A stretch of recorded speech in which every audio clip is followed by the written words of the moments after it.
Hey everyone, this is Kevin from Happy Gardening, and today we're going to be talking about this rose bush that I'm trying to save, or what used to be a rose bush.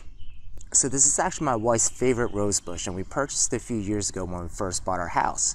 And we planted it in a spot that doesn't get full sun, and I did this knowingly only because I wanted my wife to be able to see it every single day, and she loves walking up to the blooms just about on a daily basis to smell the roses. Now that first summer, it actually surprisingly thrived, and I was pretty surprised by this, and it had a lot of blooms, it actually grew larger, and it was pretty healthy. But then the last 2 summers, I started dealing with black spot fungus. And for any of those of you who have or are dealing with black spot fungus, you know that it's very hard to get rid of, or it can be very hard to get rid of. So I did a few different techniques, and I'm going to talk through them with you in this video here. The first one I want to talk about is a non-organic treatment called Daconil or Decano. Now this is a fungicide that can be used for both your vegetables and your shrubs and plants. I have not used on my vegetables before, only because I try to go primarily organic with my vegetable garden. I did use this to treat my rosebush last year, and it worked to a certain extent, though I wasn't quite as happy with the results of this as the next one I'm going to go through. Again, you do mix this up in a sprayer. You want to apply this as a foliar spray, so after heavy rains you do want to reapply, and according to what I've read, you also want to reapply every 7 to 10 days. So this is a lot of work. But it does work, and a lot of people have used it, and I've also read a lot of people who are very happy with how it works on their vegetable gardens. And the next one I want to talk about is this Bayer Advanced All-in-One Rose and Flower Care, and this stuff is awesome because it is easy to use and it works. And on top of that, not only does it treat your fungus, but it's also a fertilizer, and it works with fighting insects as well too.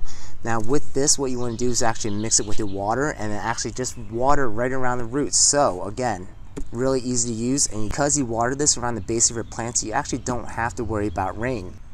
Now again, I really love this stuff, and I've already applied a dose of this to this plant right here, just kind of fight any kind of black spot fungus that I've missed. And the last one I'll talk about is actually our organic option, and this is one of my favorite options as well too, and it's called neem oil. Now neem oil is 100% organic, so I actually use this in my vegetable garden to fight both insects and fungus. This is a foliar spray that you want to mix in your sprayer, and it does wash off after rain as well too. So after heavy rains, you want to reapply, and this is something you also want to reapply every 1, 2, or 3 weeks depending on your particular conditions. And Garden Safe is just what I use, so there are other brands out there. And using these 3 types of treatments, I was able to keep the rosebush alive, though it never thrived like it did that first summer.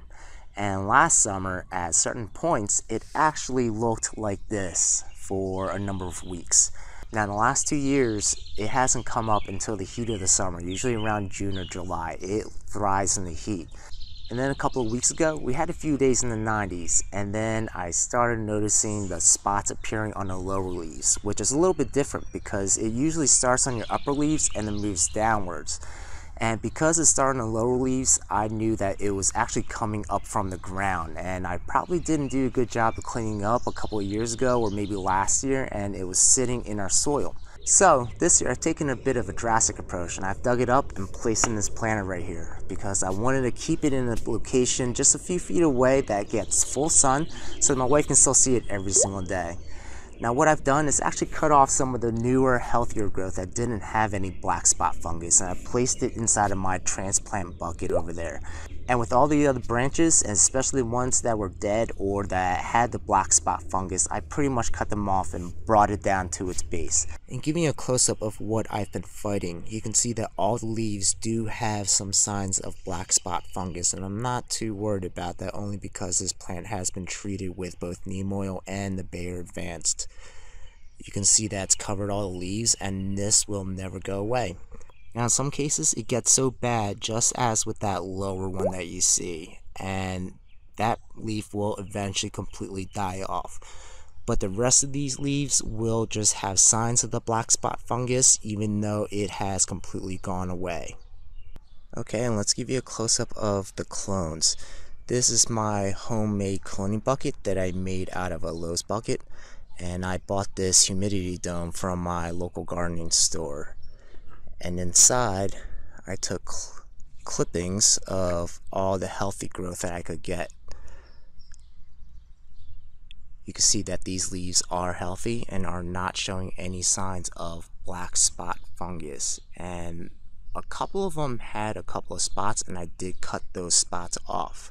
So we should start seeing some signs of some rooting within the next few weeks, and if you're interested, I'll definitely provide an update. Just let me know in the comments below. So hopefully within the next few weeks we'll see some new growth coming on this plant, and I am going to do my best to bring this thing back to life. So if you're interested in seeing what happens and you want other gardening tips, be sure to subscribe to my channel. And don't forget to like this video to let me and other viewers know that it was helpful. Thanks for watching, everyone. Until next time, happy gardening.